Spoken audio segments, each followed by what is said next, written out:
I am so done with the summer.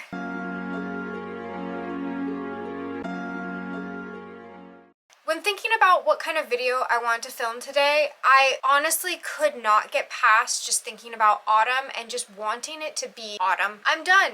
I'm done with summer. It's over. It's been real. It's been fun. I liked the day when I went to the beach. The fireworks are really pretty. It's over. And alongside autumn's beautiful weather, I'm also looking forward to autumn releases. So this video today is going to be dedicated to autumn, the autumnal season of change and spookiness. I'm ready, I'm willing, I'm waiting. And I have done some research in order to also get you hyped for autumn if you're not already there. I don't know your weather situation, I just know mine. And in the depths of the sweltering heat that is Japanese summer, I want to get into this. But first, I am once again partnering with Ana Luisa. Ana Luisa is a company I have worked for in the past, and I'm so excited to once again be working with them. I will actually be working with them throughout the year, so you will be stumbling across these videos ever so often, and I am stoked for it. I also would like to say they did not need to give me autumnal colors for this video, but they did, and I'm very appreciative of it. I got a ring this time around, and I'm absolutely in love with it. It actually matches a necklace I've gotten from them in the past. I am a super fan of rings. I don't like having a lot of rings all on at once, but I do like having one ring that stands out, and I really like this one. It's such a pretty green.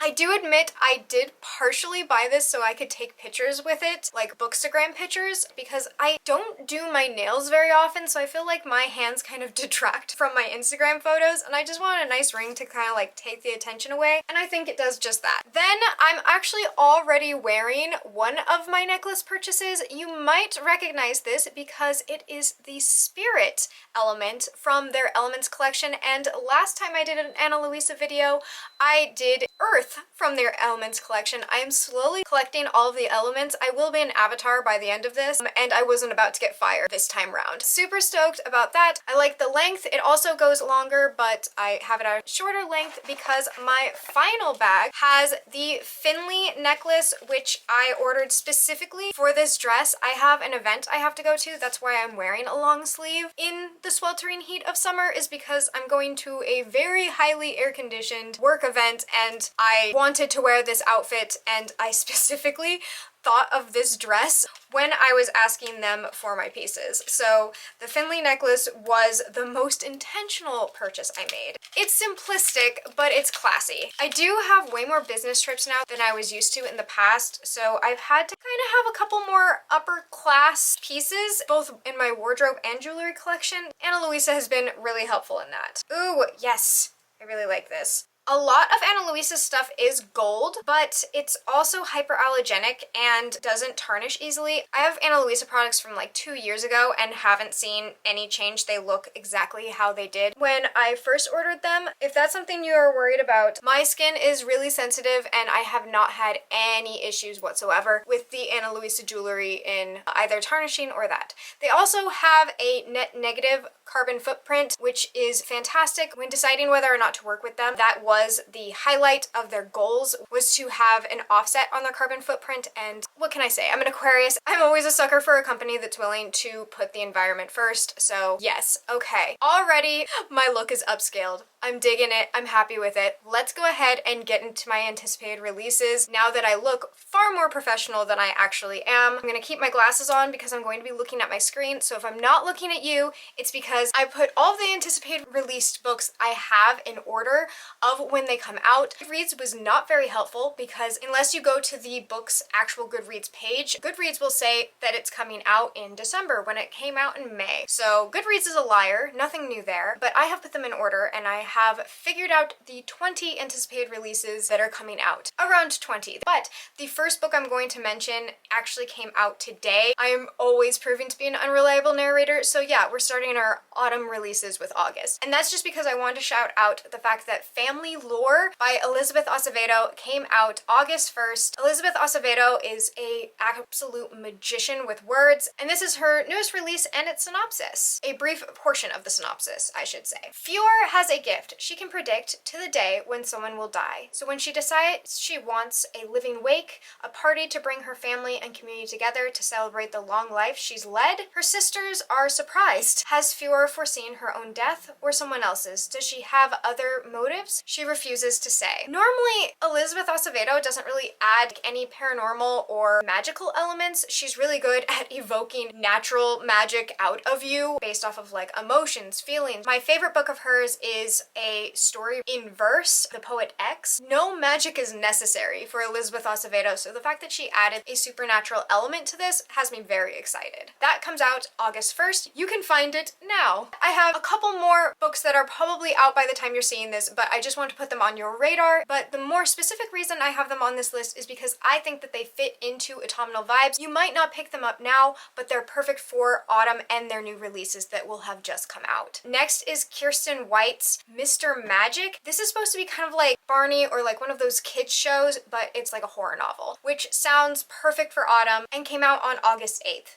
Sorry, my camera died. Or it's haunted. Let me go ahead and start that over. 30 years after a tragic accident shuts down a production of the classic children's program, Mr. Magic, the 5 surviving cast members have done their best to move on. But just as generations of cultishly devoted fans still cling to the lessons they learned from the show, the cast, known as the Circle of Friends, have spent their lives searching for the happiness they felt while they were on the show. The friendship, the feeling of belonging, the protection of Mr. Magic. But with no surviving video of the show, no evidence of who directed or produced it, and no record of who or what the beloved host actually was, memories are all the former circle has. I'm a 90s kid. I grew up alongside all of those shows where it had like a person in a costume and then a whole bunch of actual kids on basic broadcasting TV, and this is a vibe. It's a vibe that I want, it's a vibe that I have to have, but just seems so perfect for autumn that I know I'm not gonna pick it up now. I'm gonna wait. I'm gonna wait until the spooky vibes have officially hit, or if I need that hit a little earlier. Then we have another August release, but this is by T. Kingfisher, and T. Kingfisher does horror and like spooky fun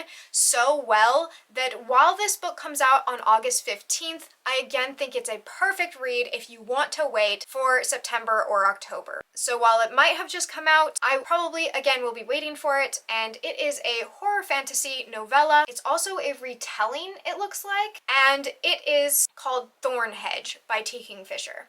There's a princess trapped in a tower. This isn't her story. Meet Toadline. On the day of her birth, she was stolen from her family by the fairies, but she grew up safe and loved in the warm waters of fairyland. Once an adult, though, the Fae ask a favor of the return to the human world and offer a blessing of protection to a newborn child. Simple, right? But nothing with fairies is ever simple. Centuries later, a knight approaches a towering wall of brambles, where the thorns are as thick as your arm and as sharp as swords. He's heard that there's a curse here that needs breaking, but it's a curse Toadline will do anything to uphold. It kind of seems like this is a story possibly from the antagonist perspective. You have our main character trying to uphold a curse versus, tearing it down and going against the knight that's trying to break it. I'm not sure much more of what else is going on here, but I do really trust T. Kingfisher's work and will continue to read it. So that again comes out on August 15th. We have officially, no, we haven't. I'm a liar. Then on August 29th, eking into September, which in my mind, the beginning of September is autumn. I know that that's not true. I know that Japan doesn't think that's true and will by no means be cooler in the beginning of September. But in my mind, I'm there. September 21st, autumn equinox, is one of my favorite times of year. I will be celebrating it on the 1st because I just can't. I can't last much longer. I digress. On August 29th, we have Good Bad Girl. This is by Alice Feeney, and Alice Feeney, I have noticed, is a bit of an anomaly when it comes to the thriller mystery genre. People seem to either love or absolutely loathe Alice Feeney's work. I read Rock, Paper, Scissors, and I did not know it was an unpopular opinion to like that book. I thought the twist was so good. I was enjoying myself. I did not like Riley Sager's Lock Every Door book, and everyone seems to love it, so I might have found my unpopular opinion niche within the mystery thriller genre. I'm very excited about that. Normally, I'm kind of a basic latte when it comes to books. I'll give a rating and then I'll look at the average rating on Goodreads and it'll be the exact same. Good Bad Girl is another mystery thriller, and it says sometimes bad things happen to good people, so good people have to do bad things. Our queen of twists, best-selling author of Daisy Darker, also unpopular with a lot of people, returns with another thrilling mystery filled with drama and her trademark surprises, which I did find surprising. 20 years after a baby is stolen from a stroller, a woman is murdered in a care home. I don't know what those two things have in common, but they sound both horrible. The two crimes are somehow linked. Oh, okay, cool. What a twist. And a good bad girl may be the key to discovering the truth. Edith has been tricked into a nursing home, but at 80 years young, she's planning her escape. Patience works there, cleaning messes and bonding with Edith, a kindred spirit, but Patience is lying to Edith about almost everything. So we have an unreliable narrator, which I definitely relate to, and a woman trying to escape from a care home. I don't know exactly how the baby fits into it. Is it Edith? I don't know. But I'm really looking forward to it, and I always think mystery thrillers fit perfectly into September, October, November, so I'll definitely, hopefully pick it up then. What's next? Oh yeah, okay. Alright, we've entered September. We are now in the video that I promised you in the thumbnail. It only took 10 to 15 minutes. Look at us go. My most anticipated release, possibly, if it comes out on time, is a release that I have been expecting and hoping for years. And that is Silverborn, The Mystery of Morrigan Crow by Jessica Townsend. This is the 4th book in the Nevermore series, and I have never been so excited to once again not be up to date on a series in my life. This comes out September 10th, 2024. 2024? No! Am I wrong? Is it 2023 or 2024 right now? It's 2023. 2024? I have to wait a year? I'm sorry, I was not prepared for this. I'm gonna lose my mind. No! Jessica, no. It was October 2022 last year. I'm going to perish. I'm actually going to die. No. This was a 2023 release. I might cry. I guess I could go to her website. That seems like the right call, going to her website, because she wouldn't lie to me, right? Townsend. Okay, so it's been a while, and what I found out is Jessica Townsend has a lot of dogs, lives in Australia, and Nevermore might be turned into a musical. All things I did not know previously. Sorry, I had turned my fan on because I was getting hot with how much upsetness I had. When I go to her Instagram, and then I go to the link that says Silverborn, it takes me to a page which has all of the links and places I've gone to previously. And when I go to Waterstones, which is another place that is somewhat trustworthy, it says that the hardcover edition of The Mystery of Morrigan Crow is coming out in September 2024.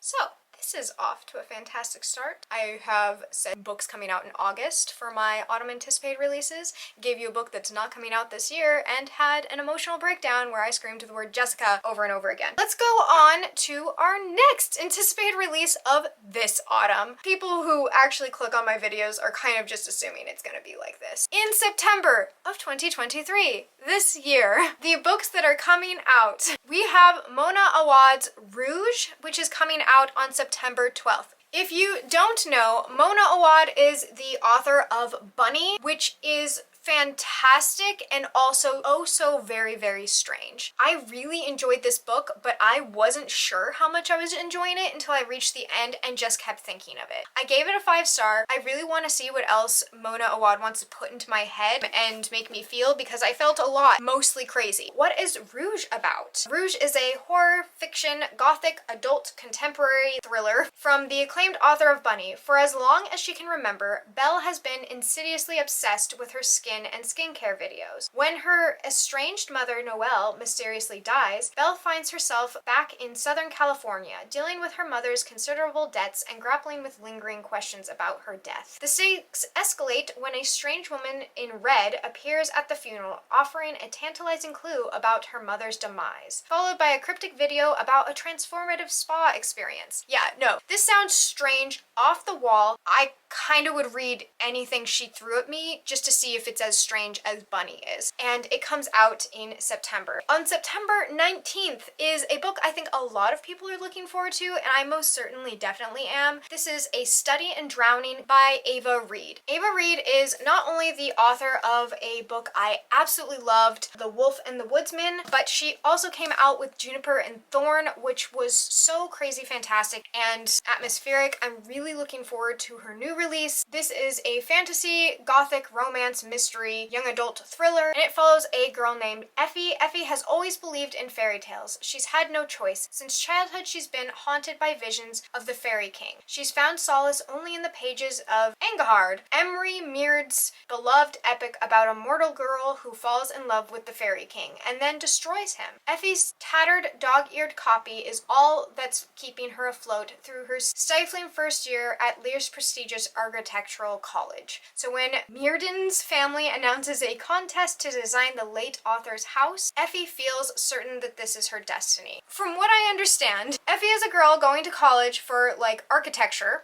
and she gets to design the house of her favorite author and is obsessed with her favorite author's book and main character, the Fairy King. I really trust Ava Reed, and I'd also like to solidify her as one of my favorite authors, and I think this book could maybe do it. It sounds really good. I love the cover, and again, I've just really enjoyed her book so far. This also sounds very autumnal. It takes place at a college, so while it says young adult, I feel like this might be a little bit more new adult since she is at a college. It sounds more adult to me than young adult, but it might just be Goodreads lying to us, which it obviously likes to do.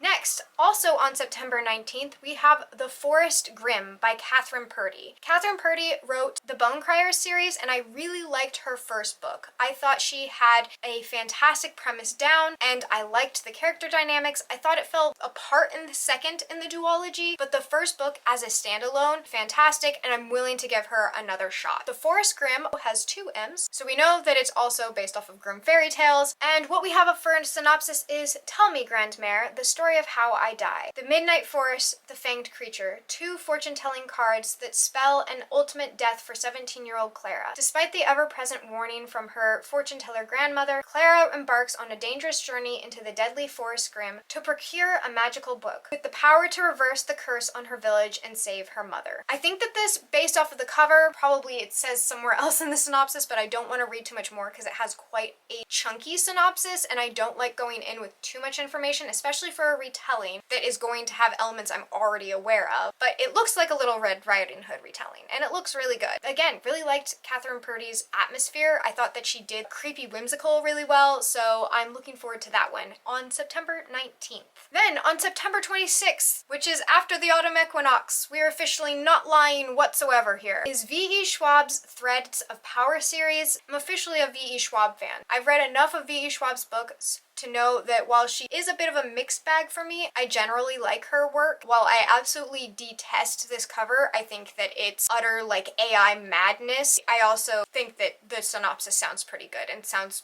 right up my alley for what I know of V.E. Schwab's work. So, the synopsis. Once there were 4 worlds, nestled like pages in a book. Oh yeah! This is actually a continuation of the series, but like spin-off series of A Darker Shade of Magic, which I loved and adored. I forgot that this was a spin-off, like I knew and then I forgot, which I guess is what forgetting is, but I'm reignited in my excitement here. I was looking at the cover and just feeling like nothing, like dead inside, but now as I read the synopsis, which I'm going to read for you, I am once again excited. Once there were 4 Londons, nestled like pages in a book, each pulsing with fantastical power, and connected by a single London. Oh, this has spoilers. I'm not gonna read the synopsis. I'm also just gonna tell you about the Darker Shade of Magic series. Wow, what a mess, once again. So the Darker Shade of Magic series follows a magician of sorts who can transport himself through different parallel universes of the same Londons. All of the worlds have like larger expanding worlds, but the only thing that they seem to have in common is their Londons. And different Londons have or do not have magic. Kel is the person who is going between these different Londons. Turns into a magical adventure when something gets left behind in one of the other Londons and he is discovered because he's supposed to secretly be going through all these different Londons.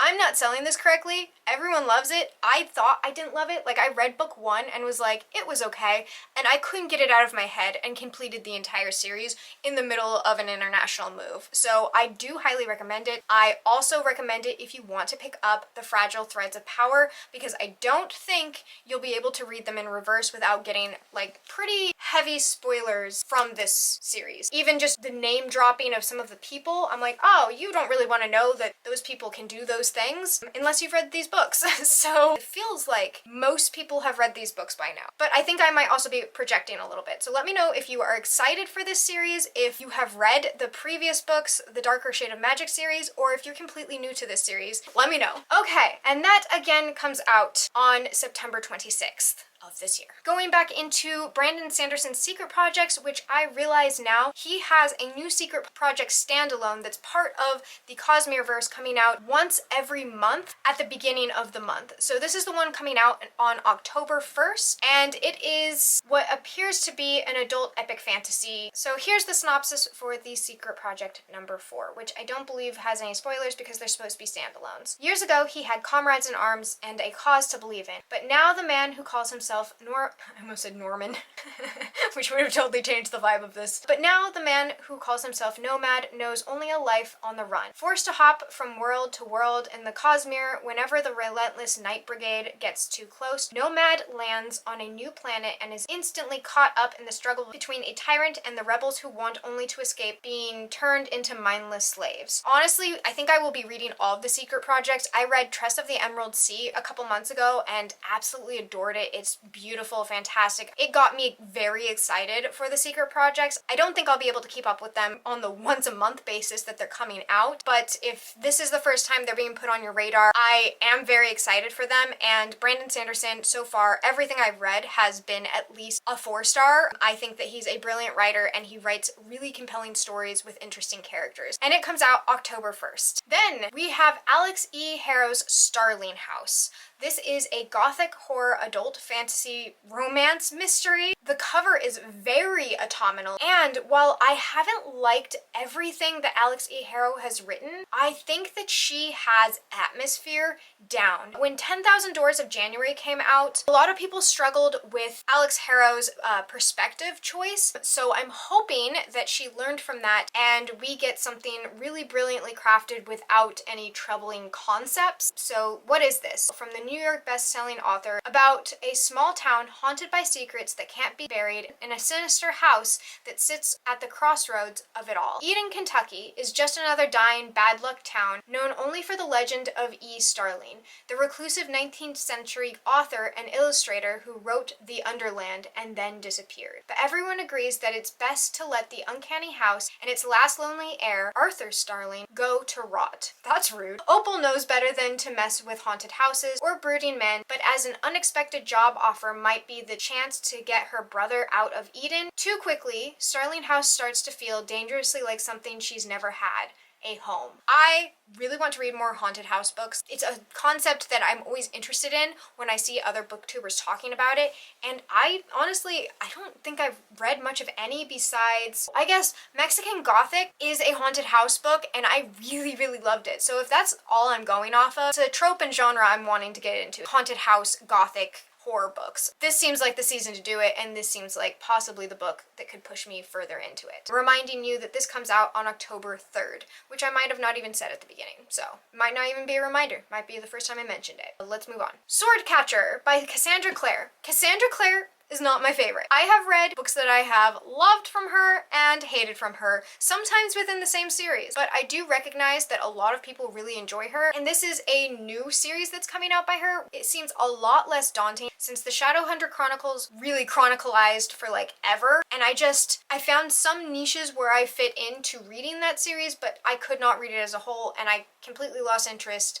around Clary Frey's little drama she had with her brother. So that's where I'm coming from when I say that I'm anticipating a release by Cassandra Clare. I'm anticipating a new release by Cassandra Clare to give her another shot, another chance. I didn't dislike her writing style, I disliked what she was writing like 10 or 15 years ago. Okay, what is this new book about? In the vibrant city-state of Castellane, the richest of nobles and the most debauched of criminals have one thing in common: the constant search for wealth, power, and the next hedonistic thrill. Kell is an orphan, stolen from the life he knew to become the sword catcher, the body double of a royal prince. He has been raised alongside the prince, trained in every aspect of combat and statecraft. He and Connor are as close as brothers. Hopefully not as close as Clary Frey thought she got to her brother. Okay, I'm sorry, I'm done. But Kell knows he has one destiny: to die for Connor. No other future is possible. I'm gonna stop reading there because that's enough for me. That has a lot of tropes I'm interested in. I like how it's being set up. I like the stakes of this, and I love platonic friendships so damn much. It's just, I'm a sucker for it, and it usually comes out in these sorts of situations, and it comes out on October 10th, and I'm actually pretty psyched for it. I will need to complete quite a few series in order to read it, but I am psyched for it, and I have time because October seems so far away right now. Too far away, as I sweat all of my makeup off.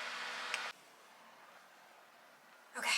Next is Flower and Thorn by Rati Marotra. This comes out on October 17th. I've actually read a different book from this author, which was Night of the Raven, Dawn of the Dove. What I really liked about that book was the world building. I thought the world building and some of the tropes she was bringing in were things that I would eat up. While I didn't like where the plot kind of meandered and the romance, I am willing to give this author another shot. That was her debut novel, and this is her secondary book that I'm hoping just takes her to a whole new level in my mind. It says, one girl, one boy, a broken promise, a magic stolen. Irenia has wanted to be a flower hunter ever since her mother disappeared into the mysterious mist of the Ron Salt Flats. Now 17, Irenia uses her knowledge of magical flowers to help her caravan survive in the harsh desert. When her handsome hunting partner and childhood friend finds a priceless silver spider lily said to be able to tear down kingdoms and defeat an entire army, Irenia knows that this is their chance for a better life. Until Irenia is tricked by an attractive imposter. I'm stopping there because I already have gotten the hook and I don't want more than the hook. I think possibly the thing I didn't like about her first book, as far as the romance went, is that it felt a bit forced, but friends to lovers, for me, never feels forced because there's always a history and a background there. It's a really nice way to ease you in, knowing that there's already like an emotional attachment there to work off of, and probably trauma bonds as well. Again, it comes out on October 17th. Okay, we have moved on into November, which is very much so just autumn territory. We are in the depths of autumn. God, I wish that were true right now. I also wish that this book was already out because it is another one of my most anticipated releases. Let me know if it's one of yours, because it's definitely one of mine. It's Bookshops and Bone Dust. This is a Legends and Lattes book, also a standalone, but also a prequel. I'm so ready for it. This is Viv's backstory following her career as a notorious mercenary, and is her getting stuck at a library and working there for a while. And I'm not gonna read the synopsis to this one because I don't want to know. I went into Legends and Lattes with a lot of information, and honestly, it was just vibes. It was good vibes all around, but I wished I hadn't even known any of the plot because I had expectations for where the story was leading. And right now, I have a character I adore in a bookshop, and it's a prequel to a story that I loved. I have an entire video dedicated to me reading all of Legends and Lattes in different cafes, which I will link up above. I really want to read this book. It's also LGBTQ, it's a fantasy, it's an orc in a library. I don't know where it's going, but I want to go there. And I most likely will be going there pretty darn close to November 7th. Then, this was a surprise for me. When I saw this pop up, I was not expecting it and felt pleasantly surprised. This is the third book in the Daughter of the Pirate King series, which came out when I first started BookTube like 5 or 6 years ago. It seems to be a spin-off, but it says Pirates of the Caribbean meets the Mummy. This does seem like a spoiler! Okay, I thought this was a prequel, but it looks like it is a continuation of the series. So it's no longer a duology. I'm gonna have such a hard time editing this. Hold on. Alright, sorry, I took a brief break to wipe the sheen off my brow. I was not expecting Trisha Levenseller to continue the Daughter of the Pirate King series, which was a duology that I really enjoyed when I first started BookTube, but she has continued the series. So this is now the third in the series, which means that there would be spoilers for book 1 and 2 of Daughter of the Pirate King. So the first book in Daughter of the Pirate King, which I read again like 5 years ago, you have a pirate daughter named Alosa, and her dad makes her do something. Alosa, who is sent to retrieve a map for her father, the Pirate King, and there's like a dashing pirate dude. They have really good chemistry. I don't remember all of the plot of this book. I just remember being like, oh my god, this is like really good chemistry. I think that he is the only thing that stands in the way of her actually getting the map. He might even have the map. Is a pirate girl who has a pirate king for a father. He sucks. He sends her on dark, morally gray missions, and her actions definitely don't follow your typical standard plot because she is a pirate and she acts very piratey. I would have to reread Daughter of the Pirate King, I think, over, but I had a lot of fun reading it, and I can see rereading it again. Trisha Levenseller is very solidly like a 4-star author in my mind, not in a bad way, but in like a quick, fun, comfort read kind of way that I can see continuing on with the series. The third in the series doesn't look like it follows Alosa. It follows an assassin. I'm trying not to spoil anything here. And she has been tasked with assassinating someone. And so she's gonna go ahead and do that. That's me not spoiling the plot for you. Sorry that took so long. Again, November 7th.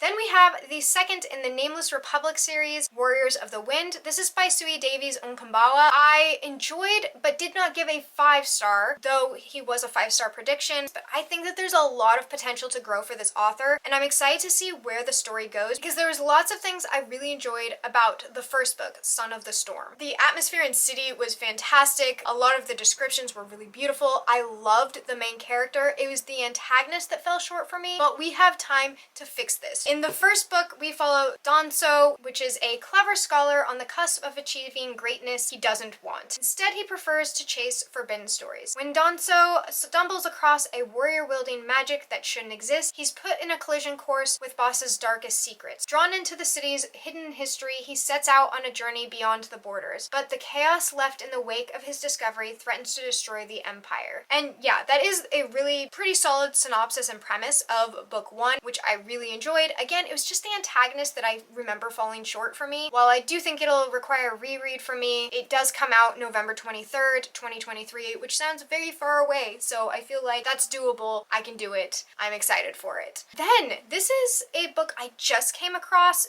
while looking at other books that were coming out that I kind of already knew about, and this is Godly Heathens by H.E. Edmond. And this follows a non-binary character in what appears to be like a young adult urban fantasy. So I read the synopsis over, and I feel like it's kind of spoilery. I don't know if I would want this much information going in. You're more than welcome to check it out yourself. I'm going to give you a summary of the synopsis. Our main character is Jem. They are a non-binary teen living in Gracie, Georgia, and having very strange, haunting dreams. Jem is attacked by someone who claims to be the goddess of death, and there may or may not be gods and goddesses reincarnated on Earth. It just piqued my interest, not only for its fantasy elements and me being a sucker for like stories where like gods are on Earth, but also for the non-binary aspect. I want to see more non-binary characters in fantasy, non-contemporary versions of non-binary people. I'm hoping that that's what this is, and I am anticipating it coming out on November 28th, which leaves me with 2 more anticipated releases. We have Kingdom of Without by Andrea Tang, pitched to me as Six of Crows meets Full Metal Alchemist, which already had my whole heart, and then it says that it's an alternate history Beijing in a Les Miserables young adult cyberpunk world. It sounds really good. We have someone who is expecting to do a burglary in order to get her friend out of a bad situation, but she ends up with a sad-eyed army boy who dreams of